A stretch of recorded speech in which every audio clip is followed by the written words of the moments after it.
Hi, and welcome to the Go-To Girls with your hosts, Lisbeth and Lynn. This isn't just another podcast for women. This is a gathering place where we're going to share, enlighten, and laugh together as we nurture and nourish deep friendships with our listeners. Women need spaces where they can be authentic, honest, curious, and feel supported. This podcast will remind the listener that life is just beginning and there is so much out there waiting for us to experience. And every week we will share more stories, we'll share knowledge and our dreams, and most importantly, our hearts with this Go-To Girls community. So settle in wherever you are as we begin our conversation that is intended to inspire, enlighten, and fill your soul. Welcome back to the Lisbeth and Lynn podcast, The Go-To Girls. So today we're going to be talking about a very interesting topic. Why do health issues seem to arise in our 50s and 60s? Well, interesting topic as, well, you're in your 60s, I'm in my 50s, so we're the perfect people to to talk about this. And it is true. Like when you were coming here this morning, I was turning all the lights on and whatever downstairs to get ready for the podcast, and all of a sudden my back went out. My back went out, and I don't normally have any back issues anymore. I did years ago when I was in my teenage years and my 20s, but oh my goodness, like all of a sudden it was like, what the heck happened to my back? I was just turning on a couple of lights in the basement. So yeah, we do have these anomalies that kind of come through, and I know a lot of it can be hormonally charged, as well as the natural part of aging, as they call it. But I just don't buy into that psychology. For me, again, I'm just talking about me. I'm not talking about everybody, but I'd love to know your thoughts on this because I know you do a ton of research. Well, yes, I think, as you say, there's wear and tear on the cells of your body over time as you age. Hormonal stuff's a big thing that really affects us when we're in our 50s and 60s. Both men and women. Yeah. For women, it's the menopausal symptoms. You're losing muscle mass, you're losing bone mass, bone density. Men lowering testosterone, so their muscle mass is affected as well as and libido for both people. So yeah, there's lots of things that do change, and also just I think the really big one too is the accumulative effect of your lifestyle, right? Like so. Your body is an amazing machine and it can tolerate a lot of abuse over the years, but at some point it catches up with you. You know, the chemicals you're exposed to, what you're eating, what you're doing. Like it's like ages 50 to 60 is kind of that bridge over into another world where all these accumulative effects are now starting to manifest in the way of symptoms. And it could be chronic diseases, it could be as I mentioned, loss of muscle mass, all these issues that arise. And so for a long, I would say, I don't know, for the last 30 years, I've been very aware of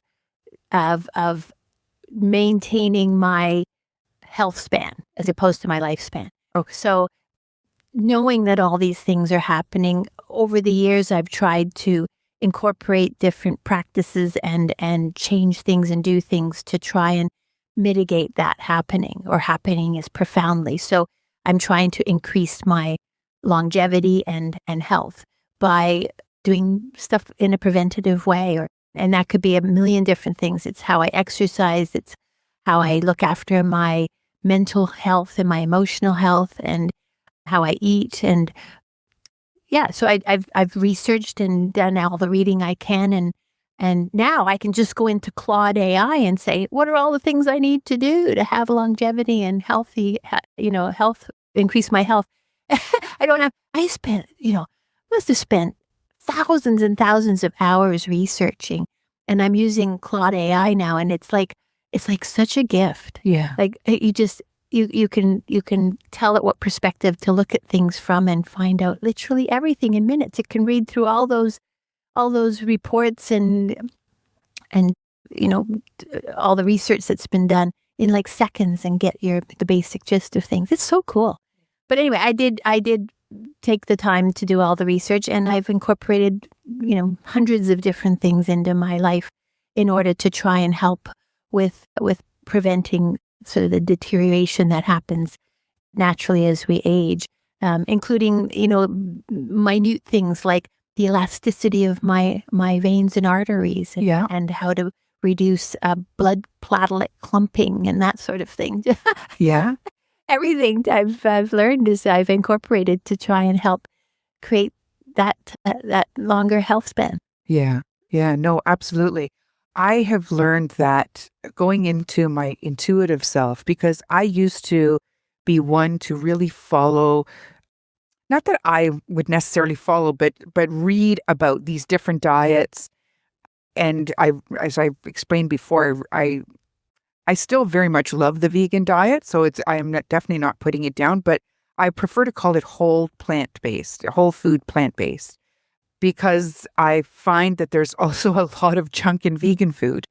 And and so it's not just about eating any kind of vegan food, but I really do believe in the concept of it. But because I ended up having a frozen shoulder, so that was where I really felt the health effects was, oh my goodness, I really didn't know what a frozen shoulder is, but I certainly do now, 2 years in on it. This was a few years ago, lots and lots of pain, but it was the muscle mass that I lost that really shocked me in those 2 years.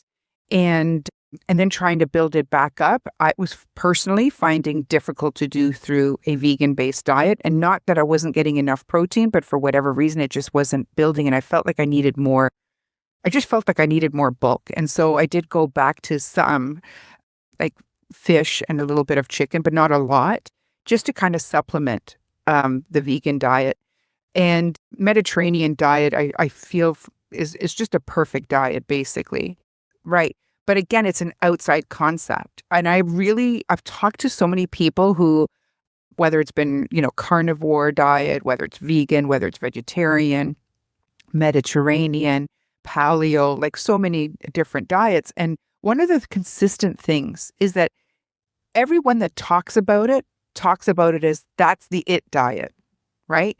And so I really had to sit with that because that's a concept that's outside of the self. And I really sat with that. And the problem is that people weren't using their own intuitive abilities to see, what was really best for them.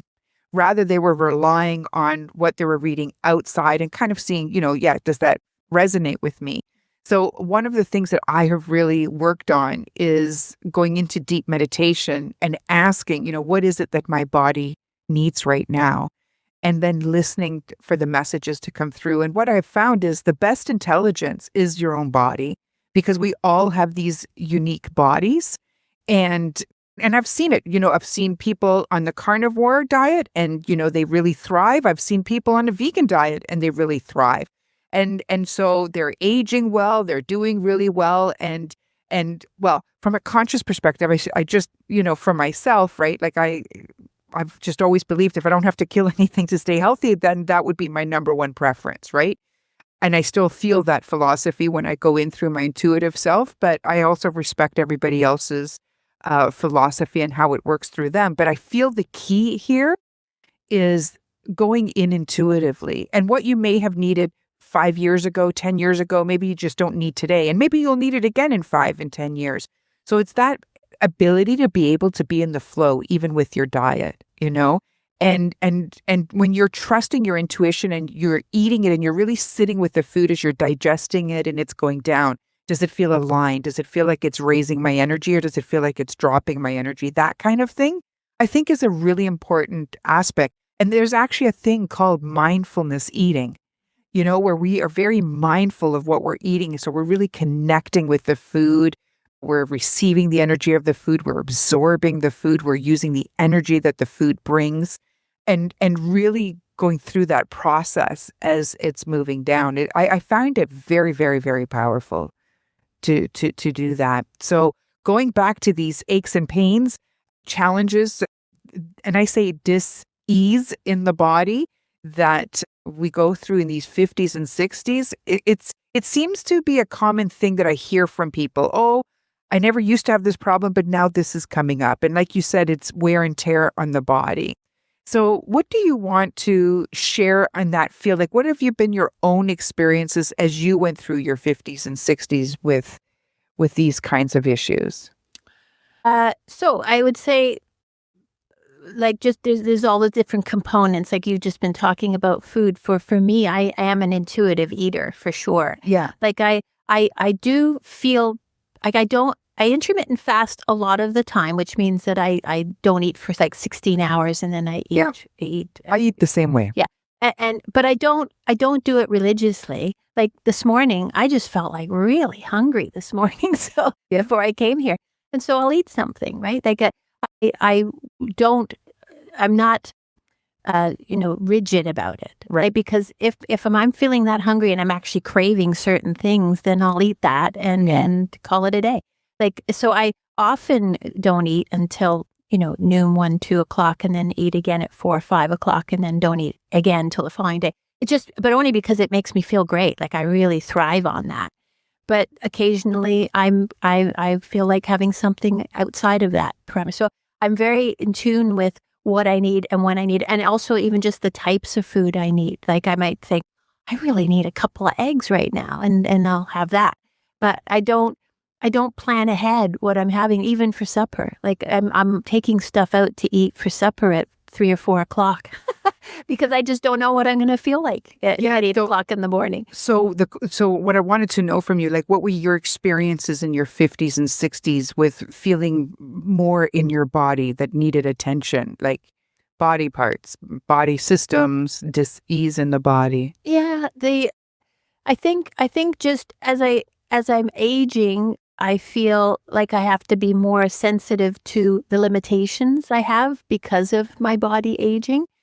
That can be related to, for example, the type of exercise and physical work and things that I do, because I just knew that, like, I have to work hard on keeping, like, my knees strong, for example, and so that I've got good muscle. So did you have any issues in your knee? Well, yeah, just starting to get, like, achy pains in my knees when I'm walking, or my part, on the ball of my foot or whatever. Like, you start to things start to happen, and I recognize quickly that this is a sign of that area deteriorating in some ways, so that I then put focus on it. Like, when I started having issues walking with my knees, again, not serious, just, I mean, my knees shouldn't hurt at all when I'm walking.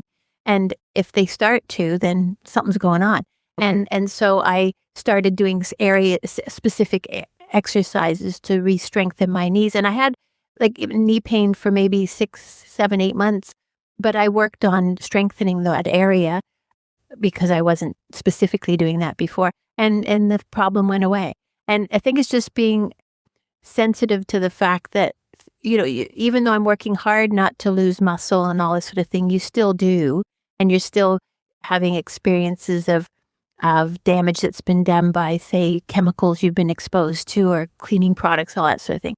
So these are all things that I've tried to change and help to prevent problems in the future. Did you have anything else other than your knees as part of wear and tear in the body?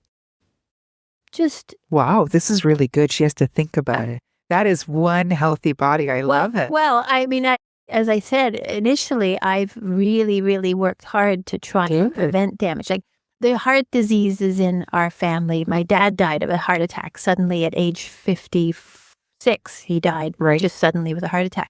So I became interested after my dad died. I thought that was a real shock because it was unexpected.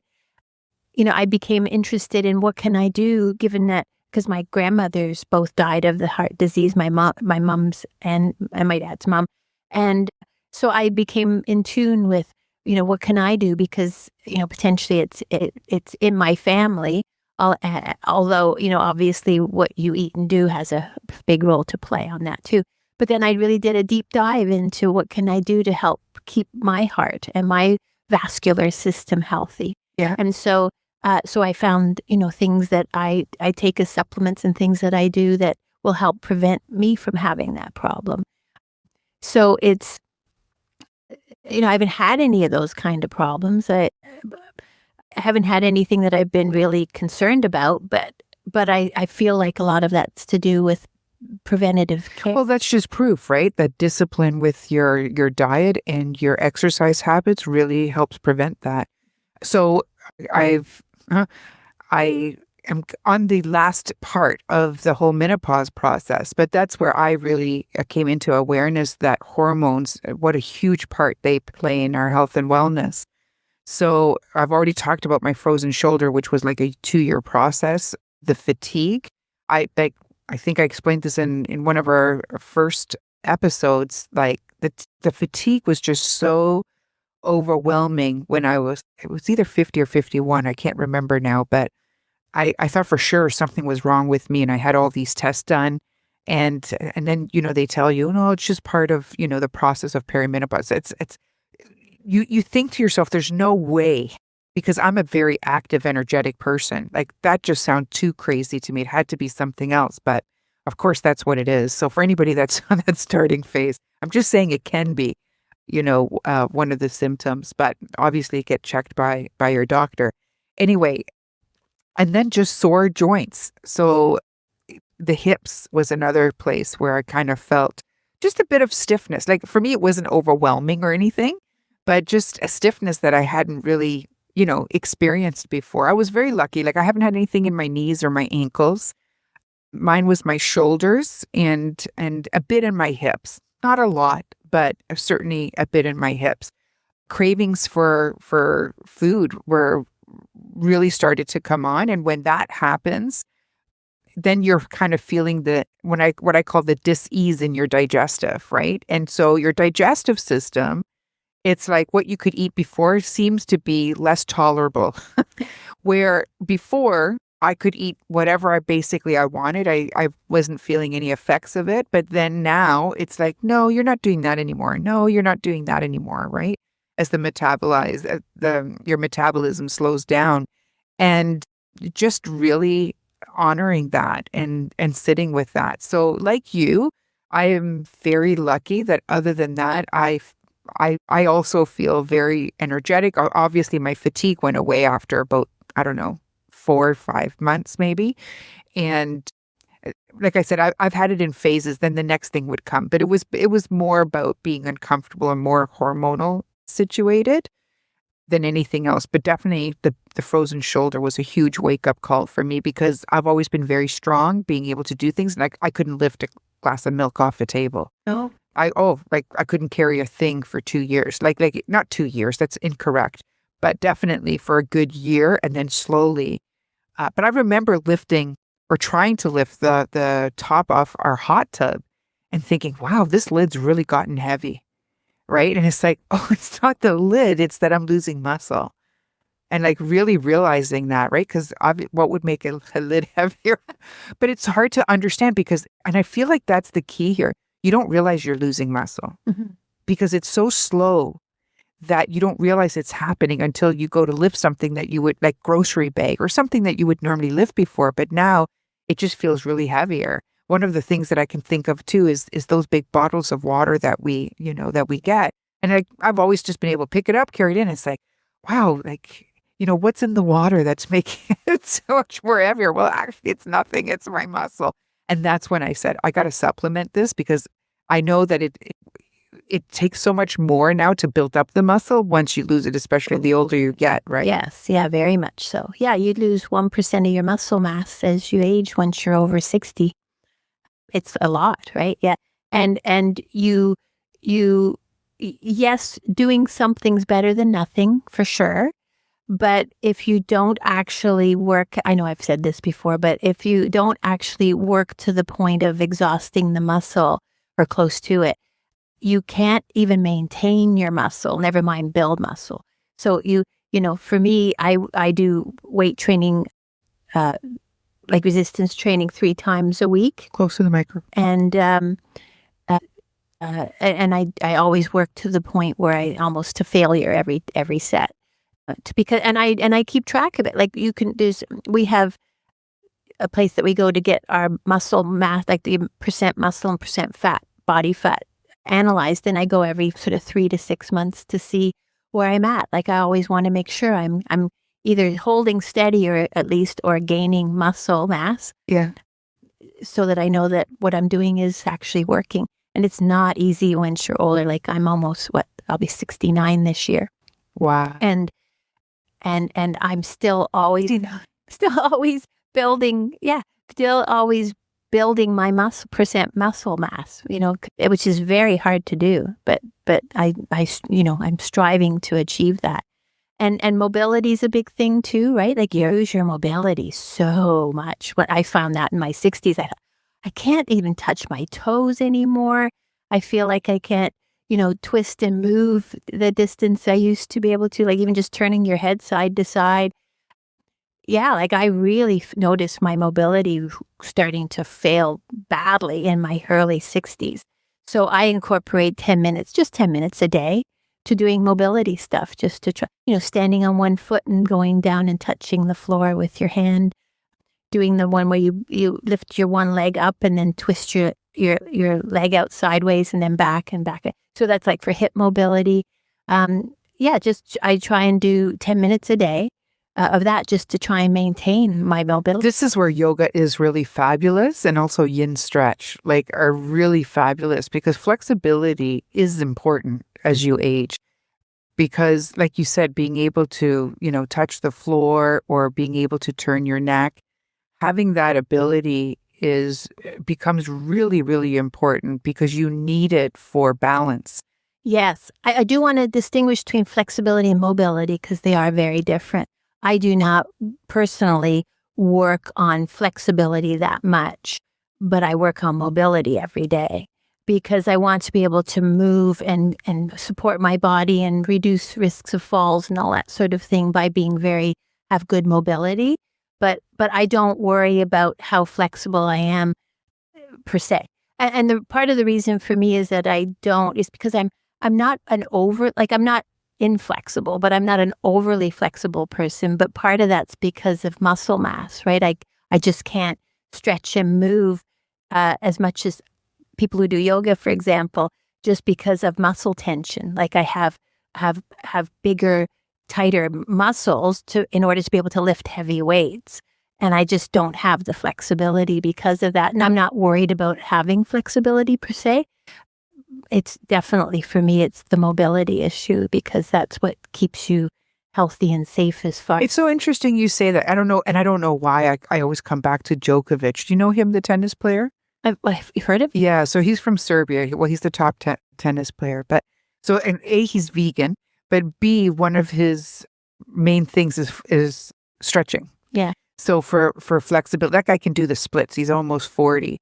Obviously, he has a lot of muscle because you need a lot of muscle to be doing what he's doing. But he's a real proponent of that and incorporating, obviously, the nutrition. Like he specifically talks about nutrition and feeding muscles. It's one of and blood flow and muscle growth. And so I have always felt, at least energetically, when I go in through my own intuition. So I think of flow, I think of water. And so when we're wanting to be in the flow of life and wanting to be the elements, because that's really what we are nature, nature is us. And so when I go into the elements of who and what we are, that elasticity, that flexibility is feeling the energy of flow in my body. So when I am not in that stretch, and I mean like in a stretch where I'm holding it for 2 minutes, right? Because that's what it takes for the energy to, to really, and then deep breathing. So I always incorporate my deep breathing in with that, and then that stretch, and then just kind of holding it there for a couple of minutes. It's interesting because energetically speaking, I can feel the energy, whatever was stuck or whatever was tight, it just goes whoosh, and you feel the flow again through it. So like as a simulation, think of your circulation, and maybe there's a part where your circulation is not going to your extremities, or you're feeling like a sluggishness of flow of that circulation, but then you do that stretch and you're just kind of sitting in it and you're just breathing into that stretch, like really breathing into it.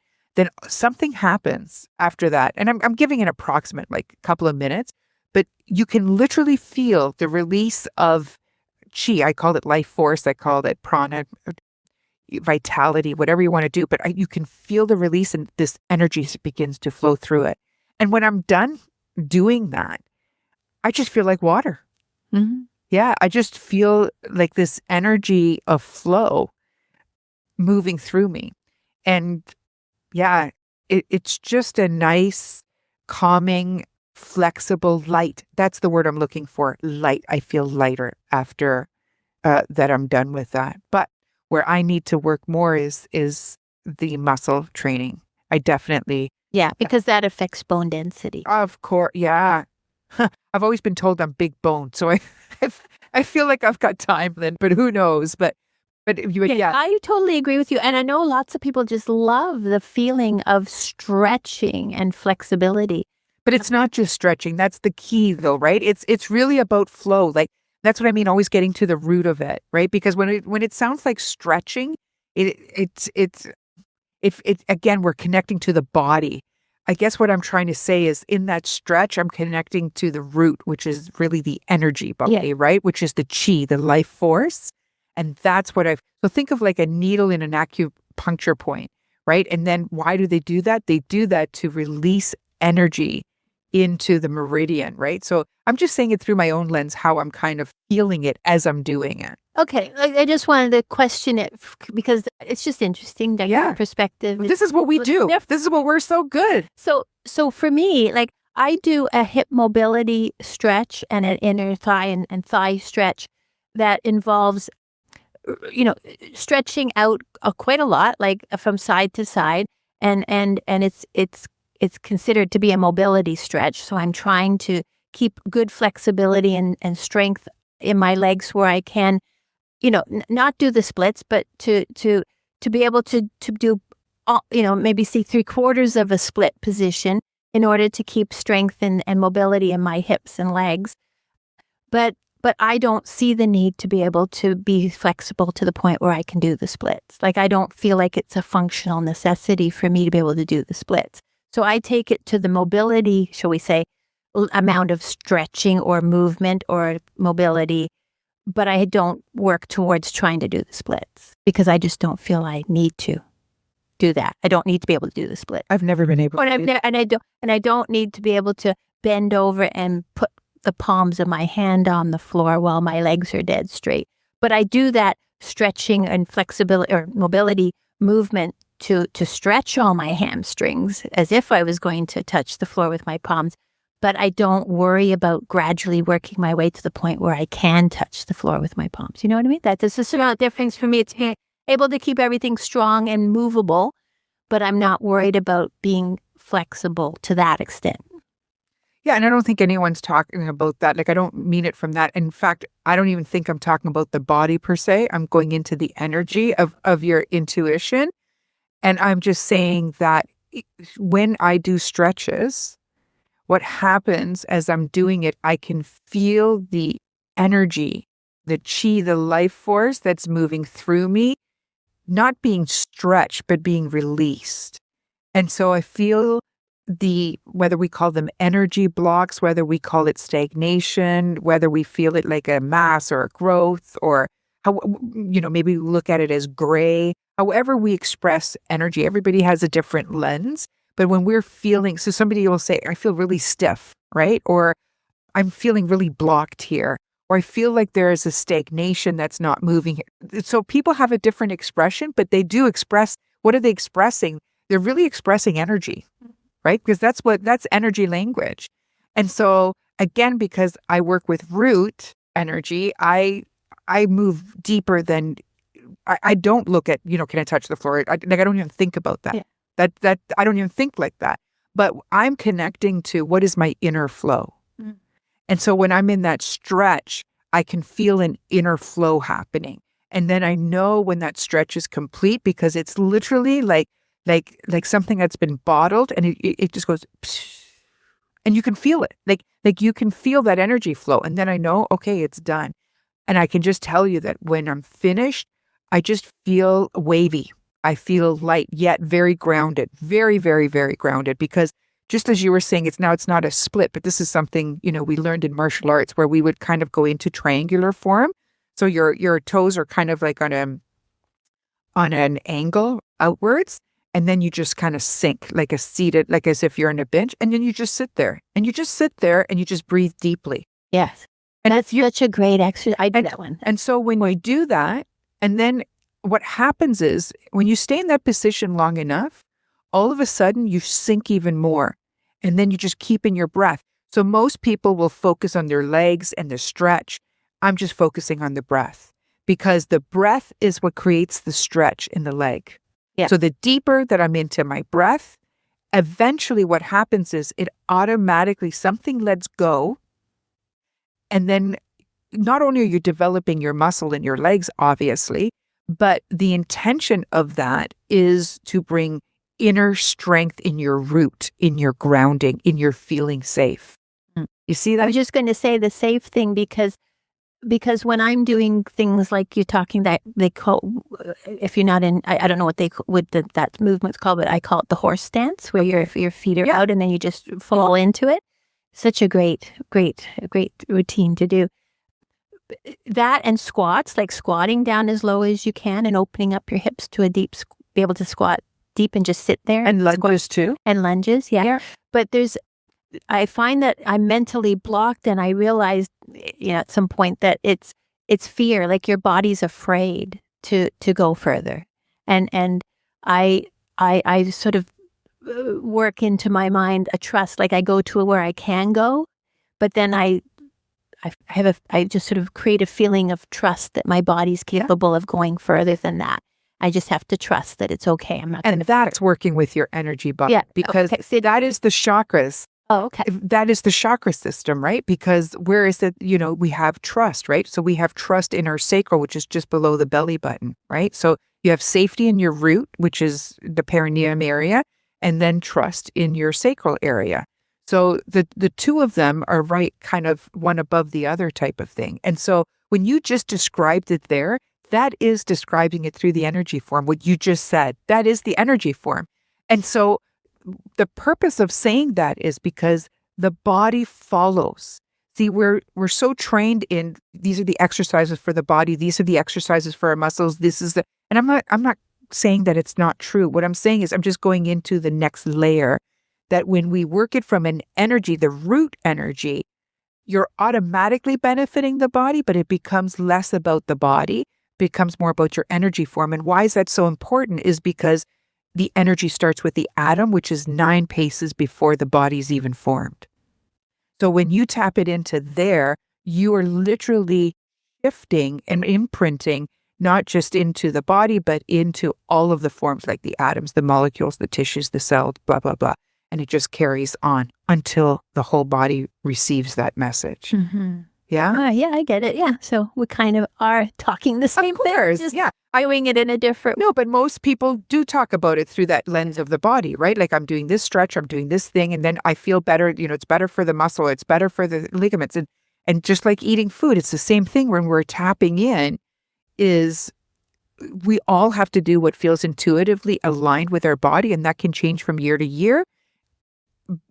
All I'm suggesting is that there's no concept that works for everyone. It's about intuitively really tapping into your own energy field. But I encourage everyone, if it resonates for you, to tap into your intuitive self, because your intuitive self will talk to you and guide you what is best for your body, what is best for your, mind, what is best for your soul, and follow that, right? Mm-hmm.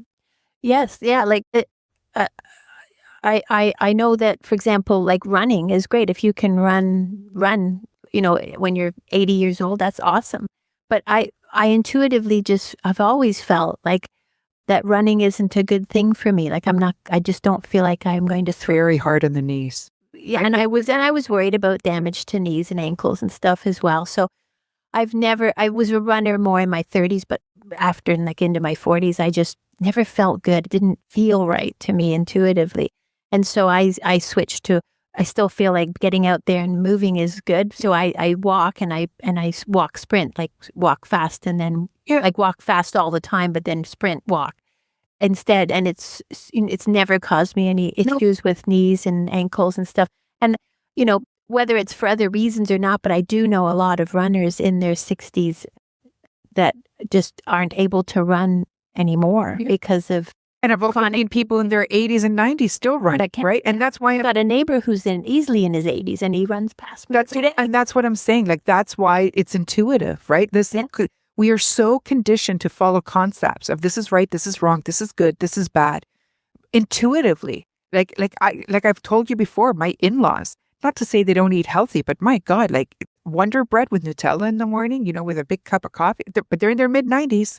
They're living in a 5-level back split. They're taking care of ourselves. Like, who am I to say anything to them? And that's why I'm not saying intuitively go in and you're going to find Wonder Bread and Nutella on your menu, and otherwise they eat from their garden. I just have to throw that in there. But my point is, this is where we look at other concepts like stress in our life, living simply, because when I look at my in-laws, they definitely do that, right? And I think that has a lot to do with why they're in the place that they are in. So there's so many aspects to it, and everyone is trying to get that perfect recipe. And I think that's what's wrong is move into your own unique recipe of what is you. And when you align with that, that is what I feel will create the health and the longevity that people are seeking outside of themselves. Seek it within. Like, go into your own inner Google and ask, what is it my body needs for a healthy longevity? Because I don't know about you, but I wouldn't want to live long if I wasn't healthy. So it's really not about how many years we live. It's about how healthy that we live. And so go into this is what we are bypassing is our inner Google, right? Like, go in and ask our inner Google of what is it that I need to be healthy today? And yes, we can have a forerun for next week, next month, next year, but what about today? Because maybe what you need today is different than what you needed yesterday. And just going in and really sitting with that. And you'll, I think most people will have a lot of success with that.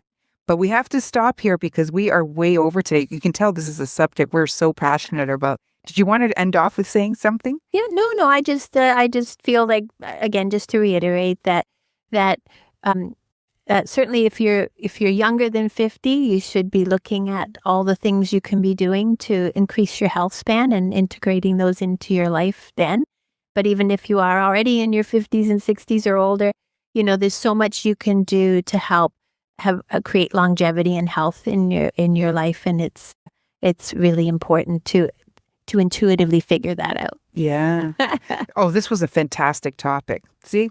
No notes for this one. We're on, baby. All right. Have a great day, everyone, and we'll see you next week. And don't forget to subscribe and share. Thanks so much for tuning in.